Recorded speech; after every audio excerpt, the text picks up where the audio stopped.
We've discussed on this show how PFAS toxins have made their way into our drinking water. And now we're seeing reports that these forever toxins are contaminating makeup products that are still being sold on store shelves. I have Sarah Papantonio with me to talk about this product and this story.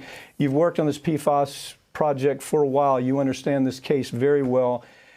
When I saw this, that women are putting this on their face every day, that's absorbed through the skin, and regulatory is just like kicking the can down the road. What's your take on this story? Right, and in order to understand the story, you got to understand just how potent of a toxin this is. PFAS is what we call the forever chemical. That's what we've labeled it in pop culture as. And what that means is that it's biopersistent. It stays in the blood. It's bioaccumulative. It accumulates the more you get. And it's bioactive, so it reacts with the organs. And so that's what these people are putting onto their eyes, their face, their makeup. And the skin is the largest organ in the body. It's absorbing it.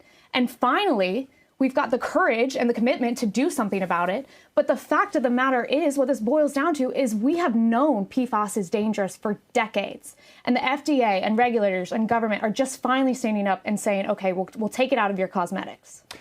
Sarah, I look at a case like this. The hesitation always seems to be they have political influence. Okay, there's people at the top that are on boards, they're on government regulatory agencies. They stop it cold. You're familiar with the case tried up in the Ohio River Valley. They made a movie out of The Devil We Know. That was only the edge of the story. And still, we have regulatory dragging their feet on this product. How are these products used? Give me some examples of these cosmetics.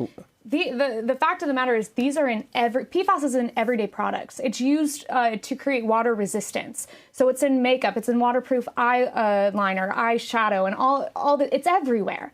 And so like you said, the regulatory industry, what they're doing now is they're lifting their hands and saying, hey, look, we're going to create legislation that takes this out of cosmetic products. But instead of being proactive, we're constantly being reactive. The fact of the matter is if we would have known about this, if we would have taken it out of our products decades ago, you would have protected an entire generation from this. You've seen the documents. You saw how bad the documents were in the 1960s, 1970s. Monkeys were dying. All the monkeys were dying in the test. Beagles were dying. All the beagles were dying. Rats were dying. And as you know, I just took the deposition of the general counsel for 3M who is making this product. And so it's at what point do you say this wasn't a mistake? That there was some intent involved. Just talk about that just a little bit. It absolutely wasn't a mistake. Like you said, 3M, the company that manufactures 90% of this chemical, has known for decades, since at least the 80s, that this is a biopersistent drug that is not going to leave the body anytime soon, and that it's going to react with the body. Okay, you've been asked, our firm's been asked to handle this case in Europe, because we thought the PFAS was only a U.S. problem. But the truth is, it's in everybody's blood all over the planet right now. The government under Trump was trying to say, oh, well, you know, there's nothing we can do about it. So sorry. And at the same time, failing to say, oh, by the way, this causes cancer, birth defects, liver disease, hormone disruption, and it's in the environment for 1 million years.